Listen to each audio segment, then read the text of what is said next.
Good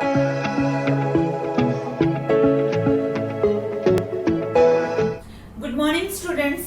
तो last lecture में हमने पढ़ा न्यूटन का फर्स्ट लॉ।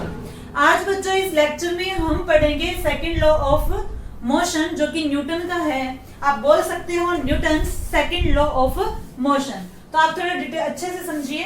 देखिए क्या कहता है Newton second law of motion. According to this law, जो हमारा चेंज इन मोमेंटम होता है, या यूं बोलिए rate of change of momentum of a body is directly proportional to applied force.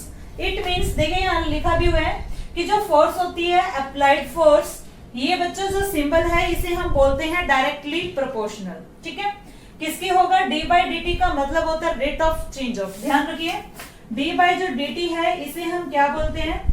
Rate of change of. ऐसा क्यों? क्योंकि टाइम के साथ चेंज हो रही है, डी का मतलब चेंज होना, लेकिन डी बाई डी टी के साथ क्या आया? पी, तो हम पूरा क्या बोलेंगे? Rate of change of momentum. लेकिन ध्यान रखें फिजिक्स में डी बाई डी टी को आप बोलोगे रेट ऑफ चेंज, अगर यहाँ v है तो वेलोसिटी, a है तो एक्सेलरेशन, p है तो मोमेंटम। तो ये ध्यान रखना है, डेफिनेशन आपको किस टाइप से राइट करनी है। अब बात करेंगे हम कि ये फॉर्मूला आया कैसे।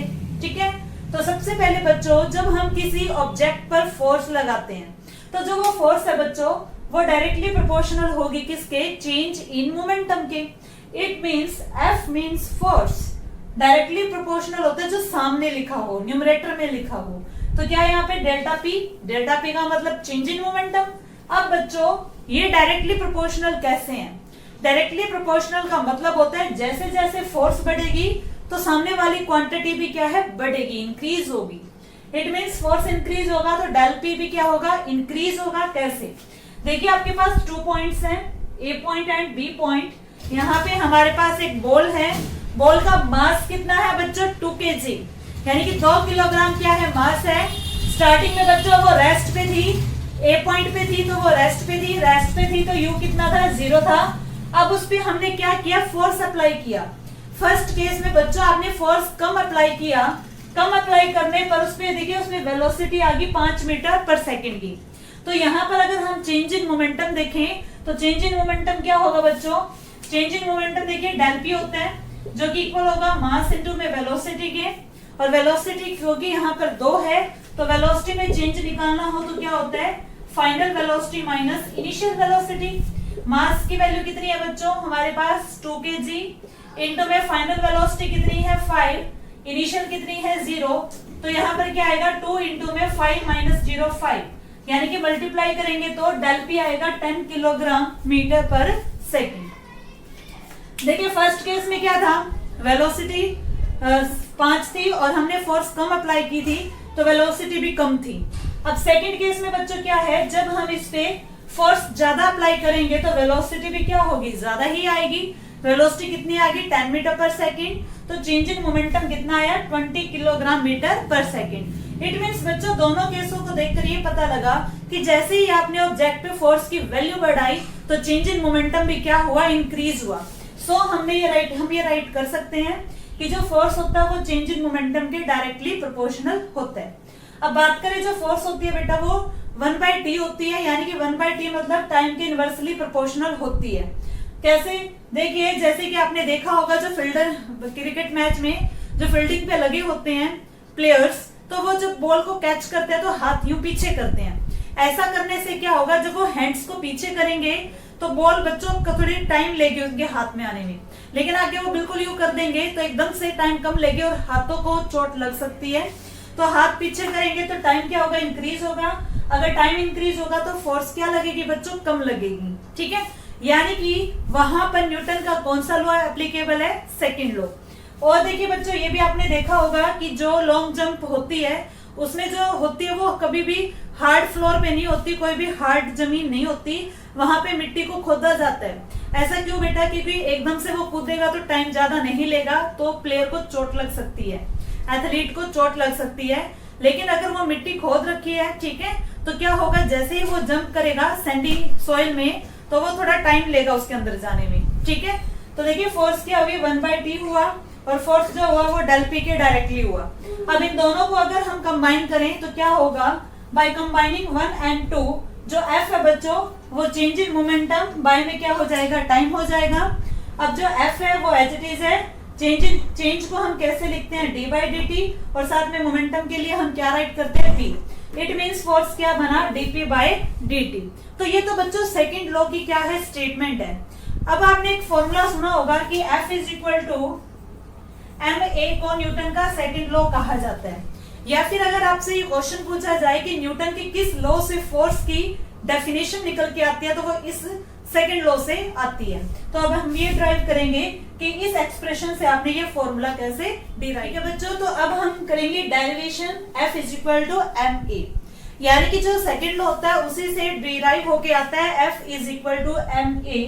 अब जो फोर्स होती है बच्चों वो डायरेक्टली प्रोपोर्शनल होती है डीपी अपॉन में dt के, ये हमने किया था अभी, ठीक है। तो देखिए यहाँ पे P क्या है बच्चों, P है मोमेंटम, और जो मोमेंटम होता है उसका फॉर्मूला क्या होता है, मास इनटू में वेलोसिटी। तो जब आप यहाँ पर P के वैल्यू पुट करोगे, मास इनटू में वेलोसिटी। अब मास बच्चों क्या होता है, यूनिवर्स में सेम रहता है, तो मास कभी चेंज नहीं होता। तो मास को हम क्या करेंगे, d बाई डी टी से बाहर ले आएंगे और अंदर क्या बचेगा हमारा स्मॉल v। अब ध्यान से देखिए dv अपॉन में dt क्या बन चुका है, a, तो m इंटू में क्या बन गया, ये a, F directly proportional to m into में a। अब ये साइन जब रिमूव होगा तो क्या आएगा, k आएगा, और k क्या होता है हमारा, k की वैल्यू जब साइंटिस्टों ने मेजर की तो ये 1 आई मैथमेटिकली। तो यहाँ पर अगर k को 1 पुट करेंगे तो F इसके इक्वल हो जाएगा m इंटू में a। तो न्यूटन के सेकेंड लॉ की एक्सप्रेशन ये भी ठीक है बच्चों, और जो आप ये करते हो ये वाले भी ठीक है। अब हम करेंगे applications of Newton second law of motion. जैसे कि कैचिंग अ क्रिकेट बॉल, तो हाथ को वो क्या करता है, प्लेयर पीछे की तरफ। ऐसा क्यों किया, क्योंकि देखिए फोर्स का अभी हमने फॉर्मूला किया dp अपॉन में dt, तो टाइम इंक्रीज होगा। अगर ये चीज इंक्रीज होगी तो ये क्या होगी, डिक्रीज, यानी कि टाइम बढ़ने से फोर्स क्या लगेगी, कम, तो उन्हें इंजरी कम होगी, ठीक है। इसी टाइप से जो केस होता है बच्चों हाई जंपर का, तो वो भी क्या करता है, सेम कंडीशन यहाँ लगेगी। और the use of seat belts in cars, accident में इंजरी वगैरह को रोकने के लिए सीट बेल्ट लगानी जरूरी होती है, ये भी न्यूटन के सेकेंड लॉ पे बेस्ड है। बात करेंगे न्यूटन के थर्ड लॉ की बच्चों, लास्ट लॉ है ये ऑफ मोशन। क्या कहते हैं कि जब भी क्या होता है कि एक बॉडी किसी दूसरी बॉडी पे फोर्स एक्सर्ट करती है, तो सिमिलर वे में भी जो सेकंड बॉडी होगी वो फर्स्ट बॉडी पे क्या करेगी, फोर्स एक्सर्ट करेगी। यानी कि whenever one body exerts a force on another body, the second body exerts an equal and opposite force on the first body, ठीक है। या फिर आप कह सकते हो सिंपल लैंग्वेज में, for every action there is equal and opposite reaction, ठीक है।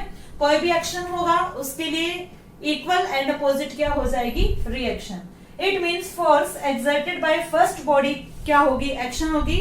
जैसे कि टीचर एक स्टूडेंट को थप्पड़ मारता है, स्लैप करता है, ठीक है, तो फर्स्ट बॉडी कौन हुई, टीचर, और जो रिएक्शन करेगा बच्चा रोएगा, तो उसने क्या की, रिएक्शन की।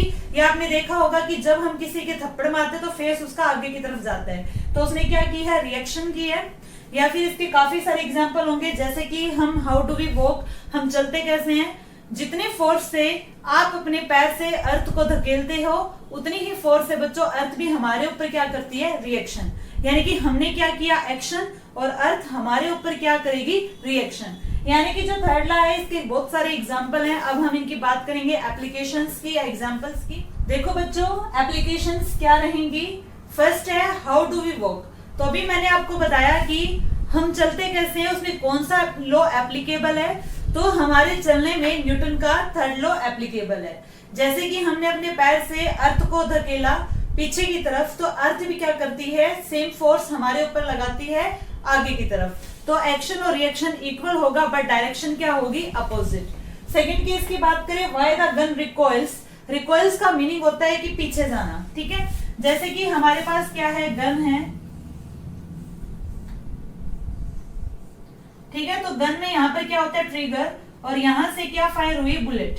तो जैसे ही आप क्या करोगे, ट्रिगर को दबाओगे तो बुलेट आगे जाएगी और ये गन जो है वो पीछे की तरफ जाती है, रिकॉइल होती है। ऐसा क्यों हुआ, क्योंकि जब हमने गन से बुलेट फायर की तो क्या हुआ, एक्शन, गन ने इस पे क्या किया, एक्शन, और बुलेट इस पे क्या करेगी, रिएक्शन। तो इसीलिए गन जो है बच्चों क्या करती है, रिकॉइल। तो गन रिकॉइल करती है, यहाँ भी कौन सा लॉ एप्लीकेबल है, third law. Next third, the flying of jet aeroplanes and rockets. बच्चों ये जेट एरोप्लेन्स होते हैं, इनमें फ्यूल का काम करता है केरोसिन ऑयल। अब बात करें इनके अंदर न्यूटन्स का थर्ड लॉ कैसे होगा। जब इनको लॉन्च किया जाता है जेट एरोप्लेन्स को या रॉकेट्स को, तो अर्थ में क्या होती है, कंपन होती है, यानी कि अर्थ ने उस पे क्या किया, एक्शन, और ये उस पे अर्थ पे क्या करेगा, रिएक्शन। इसी टाइप से case of a boat and the ship. बच्चों जैसे कि आप नाव में हो, जैसे ही आप नाव से कूदोगे तो क्या होगा, नाव थोड़ी पीछे की तरफ जाती है। ऐसा क्यों हुआ, हमने अपने पैर से नाव पे क्या किया, एक्शन, और नाव क्या करेगी, रिएक्शन। तो वहां भी न्यूटन का थर्ड लॉ है। केस ऑफ होस पाइप देखें तो होस पाइप बच्चों कौन सी होती है, जब आग लगी होती है तो वहां पर कार्बन डाइऑक्साइड गैस का छिड़काव किया जाता है। तो देखा होगा आपने कि जो वर्कर्स होते हैं वो पाइप को काफी दोनों हाथों से पकड़ते हैं, क्योंकि उस टाइम प्रेशर बहुत ज्यादा होता है, जिससे कि पाइप पीछे की तरफ जाती है, यानी कि वहां भी क्या हुआ, एक्शन एंड रिएक्शन। इसी टाइप से case of horse pulling a cart. Horse क्या कर रहा है, कार्ट गाड़ी को खींच रहा है, तो देखिए क्या होगा, वहां भी हॉर्स क्या करेगा, कार्ट पे एक्शन, और कार्ट क्या करेगी, हॉर्स पे रिएक्शन। तो यहाँ भी क्या है, न्यूटन का third last topic, law conservation of momentum. अब ये क्या कहता है, देखिए, when two bodies act upon one another, जब टू बॉडी एक दूसरे पे फोर्स क्या करेंगी, लगाएंगी, तो देयर टोटल मोमेंटम क्या रहेगा, कांस्टेंट रहेगा। कब, जब बाहर से उन पे कोई भी फोर्स काम ना करे। या फिर हम कह सकते हैं कि momentum is never created nor be destroy, ना तो इन्हें क्रिएट किया जा सकता है और ना ही इन्हें डिस्ट्रॉय किया जा सकता है। प्रूफ की बात करें तो हमारे पास हमने क्या लिया बच्चों, टू बॉडी ली, A body A and body B. A body का मास है m1 एंड बी बॉडी का मास क्या है, m2।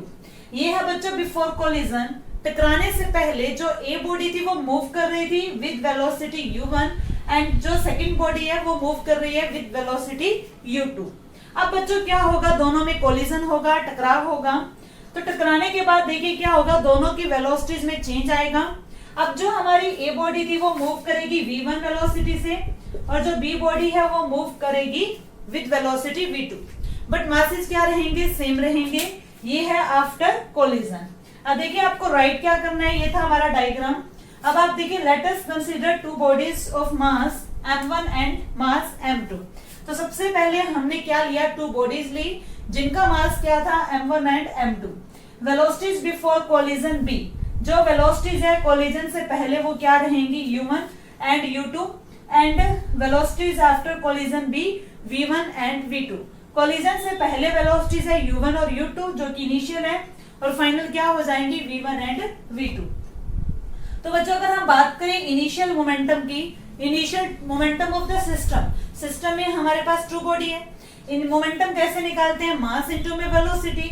अगर ए बॉडी का आप मोमेंटम देखोगे तो क्या होगा, m1 और u1, सेकंड का क्या होगा, मास इनटू में वेलोसिटी, और अगर टोटल की बात करेंगे तो दोनों को क्या कर देंगे, ऐड कर देंगे। अब बात करें फाइनल मोमेंटम की, तो फाइनल मोमेंटम क्या होगा बच्चों, फाइनल मोमेंटम होगा हमारा m1 और v1 प्लस में m2 और v2। तो ये हमने राइट कर लिया, initial momentum and final momentum. Newton के थर्ड लॉ की बात करें तो जैसे कि ए और बी टू बॉडीज हैं, ए बॉडी बी पे जितना फोर्स लगाएगी उतना ही फोर्स बी भी क्या करेगी, ए पे लगाएगी। यानी कि force exerted by body A on body B. FAB का मतलब समझिए आप, ए बॉडी ने बी पे जितनी भी फोर्स लगाई है वो इक्वल होगी बी जितनी ए पे लगाएगा, लेकिन दोनों की डायरेक्शन क्या होगी, अपोजिट होगी। ए तो लगाएगा इस डायरेक्शन में और बी लगाएगा इस डायरेक्शन में, तो क्या आ जाएगा, नेगेटिव साइन। नेगेटिव साइन यहाँ पर क्यों आया, डायरेक्शन के लिए। अब बच्चों फोर्स का फॉर्मूला न्यूटन के सेकंड लॉ से क्या होता है, m इंटू में a। हम बात करें तो यहाँ पर ए बी है, क्योंकि फर्स्ट बॉडी लगा रही है, तो m1 और क्या होगा, a1 होगा। बात करें इसमें तो यहाँ होगा m2 और a2। अब बच्चों हमें यहाँ पर निकालना है मास, तो देखिए फिक्स है। आपने पढ़ा होगा मोशन की first equation, v is equal to u plus में at। यहाँ से आप a की वैल्यू कैलकुलेट कर सकते हो, तो v minus u is equal to at, और t क्या हो जाएगा, v minus u by a। तो यहाँ से हमने क्या किया, a की वैल्यू कैलकुलेट की, तो a की वैल्यू आप यहाँ पर पुट करोगे, क्योंकि यहाँ पर a1 है तो हम क्या राइट करेंगे, v1 माइनस u1 अपॉन में t, और यहाँ पर क्या है m2, a2 की वैल्यू अगर हम राइट करेंगे तो क्या होगा, v2 माइनस u2 बाय में क्या होगा t। अब देखिए t तो बोथ साइड है तो क्या हुआ, कैंसिल आउट हुआ। अब आप देखिए m1 को v1 से मल्टीप्लाई करो और m1 को ही u1 से करें तो क्या होगा, m1 v1 माइनस m1 और u1 is equal to minus m2 v2, क्योंकि बाहर माइनस है तो अंदर वाला क्या होगा, प्लस हो जाएगा, तो प्लस में m2 और u2। तो u वाली टर्म्स को हम एक साइड कर लेंगे और v वाली को एक साइड पे, तो ये माइनस का m1 u1 है, यहां जाएगा तो क्या हो जाएगा, प्लस, यानी कि we can write m1 u1 plus m2 u2 is equal to m1 v1। देखिए यहाँ v1 है और ये इधर आएगा तो क्या होगा, पॉजिटिव, यानी कि क्या था हमारा, ये इनिशियल मोमेंटम था, टोटल मोमेंटम था बिफोर कोलिजन, और ये क्या था हमारे पास, टोटल मोमेंटम आफ्टर कोलिजन। तो ये हमने क्या किया, प्रूव किया, यानी कि जो टोटल मोमेंटम होता है किसी भी सिस्टम का before collision and after collision क्या रहता है, इक्वल रहता है।